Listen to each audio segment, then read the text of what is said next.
bah écoutez, j'ouvre la séance en faisant l'appel des conseillers communautaires. Donc, sachez quand même, et surtout pour les nouveaux élus, sachez que c'est important de donner les délégations possibles. On l'a vu sur des sujets bien particuliers, par exemple avec le problème Covid, etc. Bien entendu, le président ne prend pas ce genre de décision. C'est quand les circonstances sont compliquées qu'il peut être appelé à le faire. Les anciens savent bien que dans la pratique, les choses se font à l'intérieur du conseil communautaire. Mais tout peut arriver par rapport à des événements particuliers. C'est pour ça que la dernière fois, on avait donné des délégations importantes au président. Avez-vous des questions par rapport à l'institution des commissions communautaires? Donc, la dernière fois, vous nous avez fait l'honneur de nous élire comme vice-président et comme président. Et donc, on a organisé les choses, on a une réunion avec le bureau par rapport aux attributions de délégation des différents vice-présidents. Je vais peut-être vous dire un petit mot avant de présenter ça, pour que vous preniez bien en compte le fait de travailler en commission. C'est le lieu de concertation en petits groupes, animé par un vice-président qui travaille en binôme avec un membre du bureau. Ça permet d'associer le plus grand nombre aux décisions, de préparer les décisions. Donc je vous inviterai à réfléchir aux différentes commissions. Je vais même vous dire une chose qui me paraît raisonnable, c'est qu'on va vous démontrer ce soir, on vous les fera passer par mail et on ne vous demande pas une réponse rapide, on vous demande une réponse avant la fin août, avant le 1er septembre, pour que vous ayez le temps de voir qui fait quoi, ce qui vous intéresse et aller dans les commissions en connaissance de cause. Alors j'ai aussi envie de vous dire que les commissions, c'est aussi le lieu où on porte finalement notre projet, notre projet communautaire. Donc je voulais vous dire que c'est important qu'on se fixe des lignes de conduite en quelques mots concernant notre communauté de communes. On a des objectifs assez simples, mais il faut les répéter. Accroître l'attractivité de notre territoire intercommunal. Je veux dire par là que c'est important d'être le plus attractif possible, parce que c'est comme ça qu'on accueille les entreprises, c'est comme ça qu'on conserve des services, des commerces, c'est comme ça aussi qu'on valorise l'ensemble de notre territoire. Je vous dis à travers ça, chaque commune qui apporte de l'attractivité aussi à l'ensemble du territoire. Soyez toujours conscients que c'est important. Parce que vous avez 42 communes qui tirent dans le même sens, ça finit par se voir. Deuxième point, proposer une offre de service de qualité à la population. C'est vrai que ça rejoint l'attractivité, il faut être capable de... Vous avez vu qu'on fait un certain nombre d'efforts par rapport à la présence médicale et bien d'autres choses par rapport aux jeunes, la garde des jeunes enfants, etc. C'est tout ça qui participe à rendre notre territoire attractif. Et puis je pense renforcer la solidarité et la cohérence de notre action au sein du territoire intercommunal. Et là, on rejoint toute la réflexion sur la mutualisation. Un mot quand même sur le développement économique et touristique. Je sais que si on arrive à contractualiser, à mettre en place un certain nombre de choses, notre territoire va pouvoir accueillir des entreprises et je pense que c'est important de le souligner. Donc une zone d'activité avec une réflexion et peut-être un agrandissement de zone d'activité sur ce modèle.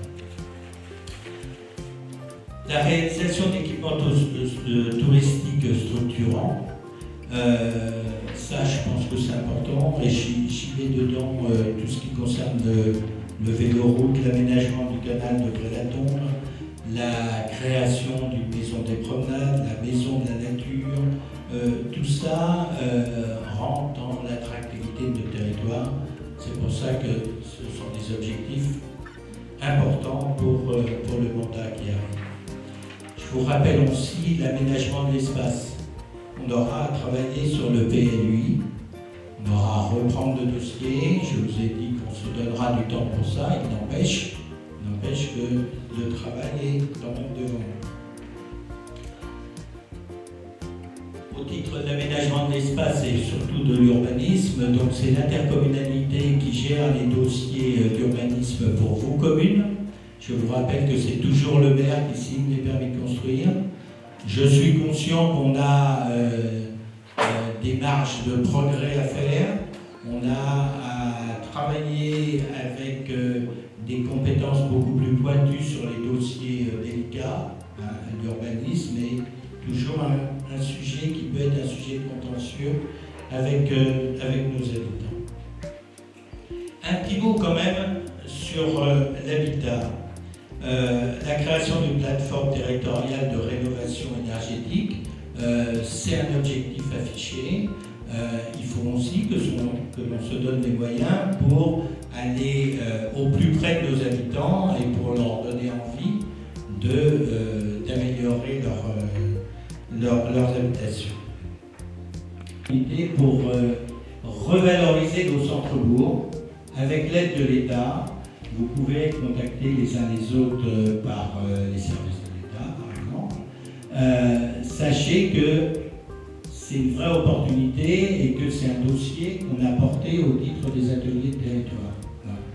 Donc, réfléchissez comment rendre plus attractifs nos centres-bourgs. Un sujet aussi important, c'est le parcours de nos anciens sur notre territoire.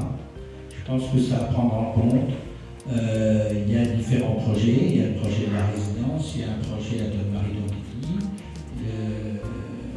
On a à se soucier de tout le cheminement de nos plus anciens à l'intérieur de notre territoire pour qu'ils restent auprès de nous dans leur environnement et qu'on soit capable de leur apporter des services adaptés. Je crois aussi qu'on a à travailler et à approfondir le sujet de tout ce qui tourne autour des services à la population. À l'intérieur des services à la population, il y a le dossier médical. Bon, je crois que la communauté de communes n'a pas été en reste puisqu'on a porté des infrastructures pour accueillir les médecins. On a à réfléchir sur le sujet de la télémédecine. J'ai envie de vous dire que ce sujet, il ne faut pas passer à côté d'opportunités parce que les choses vont évoluer et donc il faut être très réactif par rapport en particulier à la télémédecine. Il est important aussi pour notre territoire d'avoir un vrai développement d'une politique culturelle. Pourquoi ? Parce que c'est de l'attractivité aussi, et puis ça soude nos populations à travers une vraie opportunité de politique culturelle, d'animation. Je vous rassure, dans ce domaine-là, les communes sont tout à fait libres de travailler chez elles comme elles l'entendent. Il est important aussi que la communauté de communes essaie de porter des animations au niveau de l'intercommunalité. Quelquefois, on peut le faire ensemble, mais pour rendre, justement, offrir une présence culturelle sur notre territoire. Je dirais un mot aussi concernant les transports. On a beaucoup travaillé sur les transports avec, ça va, je dirais, du covoiturage au sujet qui est important et qui est porté par l'État en ce moment, donc c'est important de saisir l'opportunité, qui est tous les pistes cyclables sécurisées, avec deux objectifs. L'État a un objectif de se rendre au travail en bicyclette, etc. On sait bien, mais en milieu rural, c'est pas toujours facile. ici. Nous, on a aussi un objectif important et affiché qui est d'offrir une opportunité pour nos touristes. On a à réfléchir sur les dessertes de flux de marchandises, dessertes fluviales, dessertes ferroviaires pour certaines parties du territoire, et d'essayer de diminuer les trafics sur la route, puisque là, on rejoint l'objectif du plan climat. Il nous faut poursuivre l'offre de loisirs pour notre jeunesse, durant, nous, les vacances scolaires, puisque c'est notre mission. On sera peut-être appelé, si malheureusement le problème du virus revient, on sera sans doute appelé à essayer de mutualiser les moyens pour trouver des solutions si, d'aventure, on avait une reprise d'école un peu compliquée. Donc sachez que la communauté de communes sera à vos côtés pour essayer de trouver des solutions. Donc nous avons une offre collective pour la petite enfance, et ça je pense que c'est important. Et puis un mot aussi qui participe à l'attractivité de notre territoire, c'est notre zone et nos sites Natura 2000 et la réserve naturelle avec qui on travaille en étroite collaboration, et je pense qu'on est capable d'aller plus loin dans l'animation du territoire autour de ces deux sujets. Sachez aussi qu'à travers toute l'organisation des choses, il nous faudra toujours prendre en compte la prévention contre les inondations, puisqu'on a donné quand même, je vous rappelle, sur le dernier mandat avec de fortes inondations, on a tiré un certain nombre de leçons. Donc c'est un sujet qu'il faut traiter tout au long du mandat pour essayer d'améliorer les choses. Et ça n'est pas toujours évident. Donc ça veut dire qu'il nous faudra bien travailler sur la mutualisation, il nous faudra travailler sur un programme d'investissement à moyen et long terme pour bien fixer les objectifs et les investissements sur le territoire. Et c'est vrai qu'on a une belle feuille de route avec les ateliers de territoire, où l'État nous a quand même très largement accompagnés. Alors voilà ce que je voulais vous dire un petit peu de l'objectif sur les mandats qui viennent.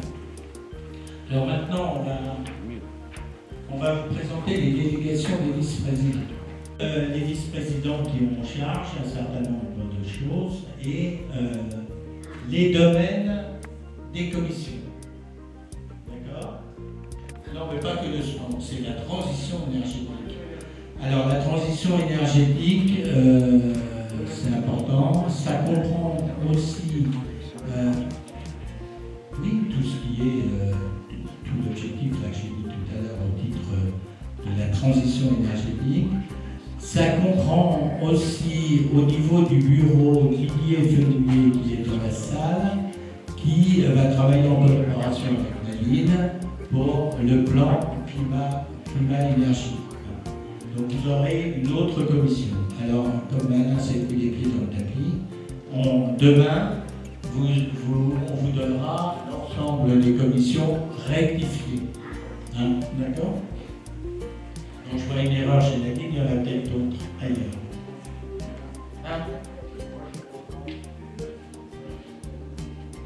Bien sûr. Le SPANC, c'est Nadine Villiers qui a le SPANC.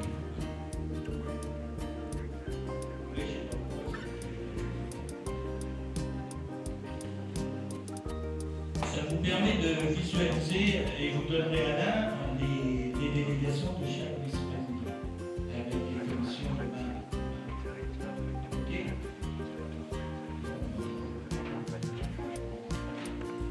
Oui, allez, dimanche. D'accord ?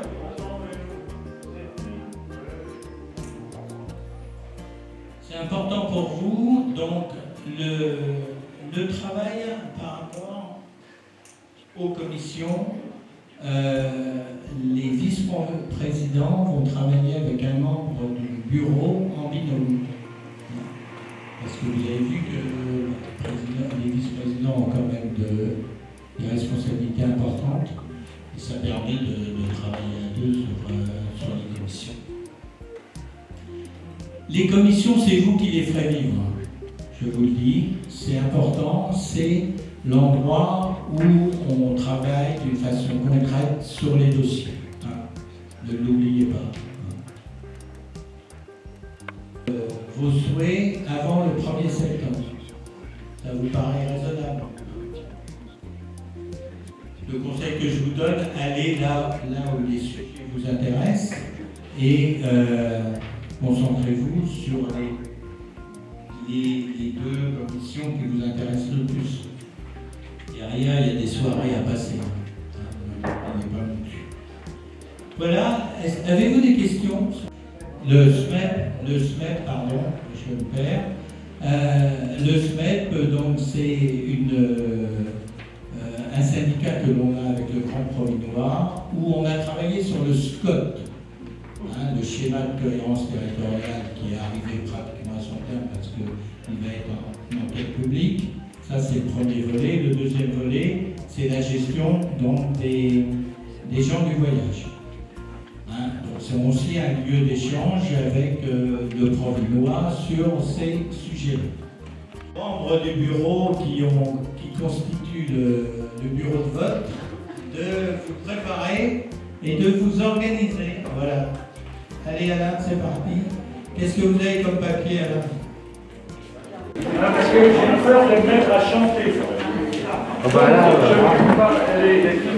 sujet, je ne suis pas concerné, comme par les autres présidents, mais je peux vous dire que le président et les vice-présidents ont un travail considérable et il est parfaitement logique que nous leur donnions la rémunération qu'ils méritent.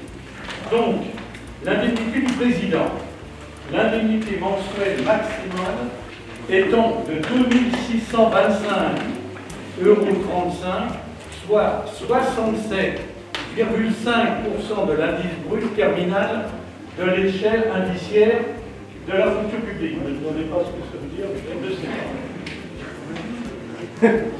Le bureau propose que l'indemnité pour le président soit portée à 1 400 €. C'est un travail pratiquement à temps plein.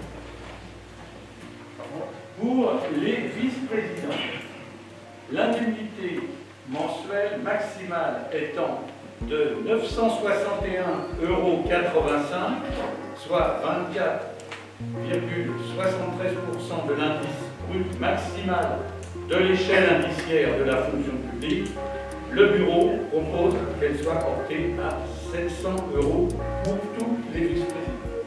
Pas de petits vice-présidents ou de grands vice-présidents. Tous pareil. Et je pense, moi, les voyant travailler déjà depuis le mandat dernier, c'est parfaitement justifié. Ça peut paraître, mais c'est des rendez-vous, c'est des réunions, des obligations de tous les instants.